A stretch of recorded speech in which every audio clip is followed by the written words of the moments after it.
আসসালামু আলাইকুম মামুন সাহেব। ওয়ালাইকুম আসসালাম। আরে সুজন বাবুজি, কি খবর তোমার, বলো। আমার বাপক থেকে আপনি 50,000 টাকা কানা নিয়েছেন। সেই কৈফত কি তোকে দেওয়া লাগবে? হ্যাঁ, অবশ্যই দেওয়া লাগবে। সুজন, তুই কিন্তু ভুলে যাচ্ছিস তুই কার সাথে কথা বলছিস। আমি ভালো করেই আপনাকে চিনি। আপনি একটা চোর। সাধারণ মানুষের টাকা আত্মসাৎ করাই আপনার কাজ।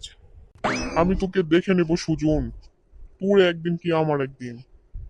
আরে যান যান, কি দেখে নিবেন নিয়েন, কিন্তু আজকের মধ্যে আমার বাপের টাকা যদি আপনি ফেরত না দেন, তাহলে আপনি রাতের ঘুম হারাম করে দিব আমি।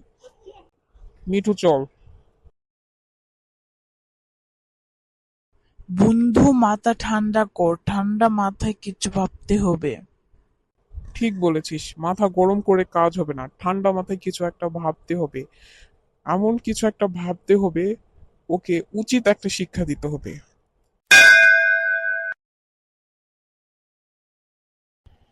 ভাইয়া, মা তোমাকে ডাকছে। এখন যেতে পারবো না, যাই বল। কেন, তোমরা এখানে কি নিয়ে আলোচনা করছো? আরে সকালে মাম্বরের কাছে গেছিলাম, আমার বাপের থেকে যে 50,000 টাকা নিছে ওইটা নেওয়ার জন্য। কিন্তু মাম্বর টাকা তো ফেরত দিলই না, উল্টা আমাকে হুমকি দিছে। হ্যাঁ পিঙ্কি, আমাদের উল্টা হুমকি দিয়েছে। আমরা ভাবতেছি মাম্বরেকে একটা উচিত শিক্ষা এবার দিতেই হবে। কিন্তু কি করা যায়? এমন কিছু একটা ভেবে বের করতে হবে যেটাতে মাম্বরেক উচিত শিক্ষা দেওয়া যাবে। আমরা একটা কাজ করতে পারি। কি কাজ? আমার মাথাতে একটা আইডিয়া এসেছে। তাড়াতাড়ি বলো, কি আইডিয়া? আজকে আমরা রাতের বেলা মাম্বরের বাড়ি যেয়ে মাম্বরের ভূতের ভয় দেখাবো।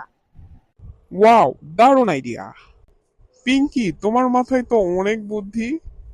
শোনো, আজকের মিশন মাম্বরের বাড়ি, সবাই রেডি থেকো, ওকে?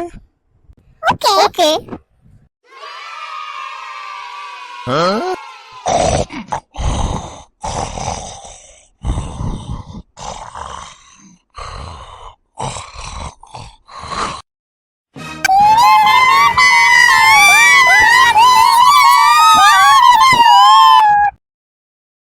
ওরে বাবারে, তোমরা কারা?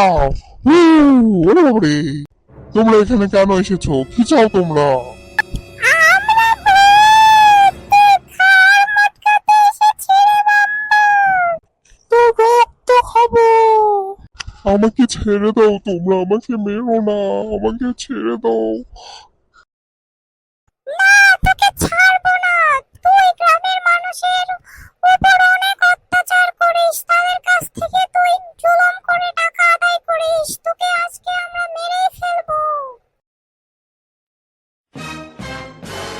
না, আমাকে মেরো না তোমরা, আমি গ্রামের মানুষের সব টাকা ফেরত দিব, আমাকে বাঁচাও তোমরা, আমাকে ছেড়ে দাও তোমরা, আমি সব টাকা গ্রামের মানুষের ফেরত দিব।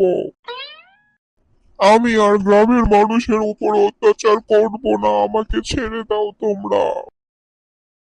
আমরা তোকে ছেড়ে দেব, তুই যদি গ্রামের মানুষের উপর অত্যাচার আর না করিস। আর কালকে সকালবেলা তুই সুজনের বাপের চেয়ে টাকা ফেরত দিয়ে আসবি, মনে থাকবে? হ্যাঁ হ্যাঁ হ্যাঁ, আমি সুজনের বাপের সব টাকা সুজনের বাপের কালকে সকালে ফেরত দিয়ে আসবো, তোমরা আমাকে ছেড়ে দাও, আমাকে মেরো না, আমি গ্রামের মানুষের উপর আর কোনো অত্যাচার করব না।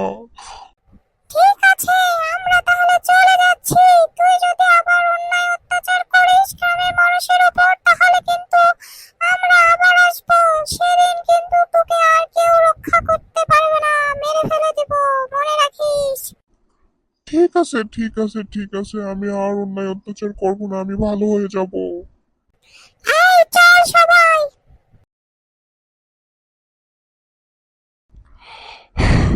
অল্পের জন্য আজকে বেঁচে গেলাম, কালকে সুজনের বাপের সব টাকা ফেরত দিয়ে আসতে হবে।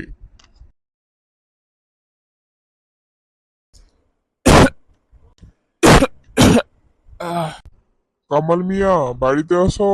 কামাল মিয়া, ও কামাল মিয়া। এটা তো মামবরের গলা। এই সময় মামবর আবার কি মতলবে আসলো? আসসালাম আলাইকুম মামবার সাহেব।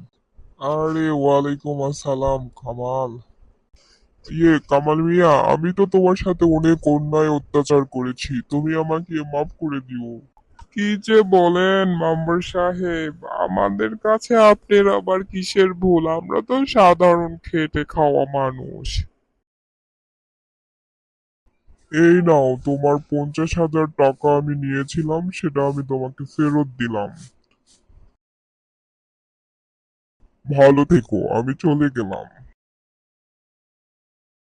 আরে মাম্বর তো ভালো হয়ে গেছে। আমাদের মাম্বর এত ভালো কিভাবে হয়ে গেল?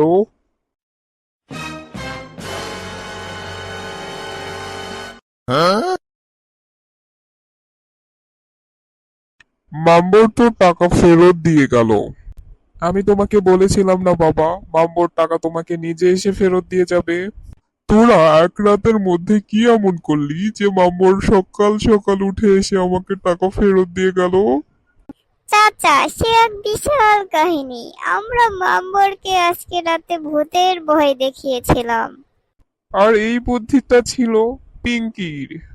মাম্বরের উচিত শিক্ষা হয়ে গেছে। সে আর গ্রামের মানুষের সাথে এমন অন্যায় অত্যাচার আর কখনো করবে না।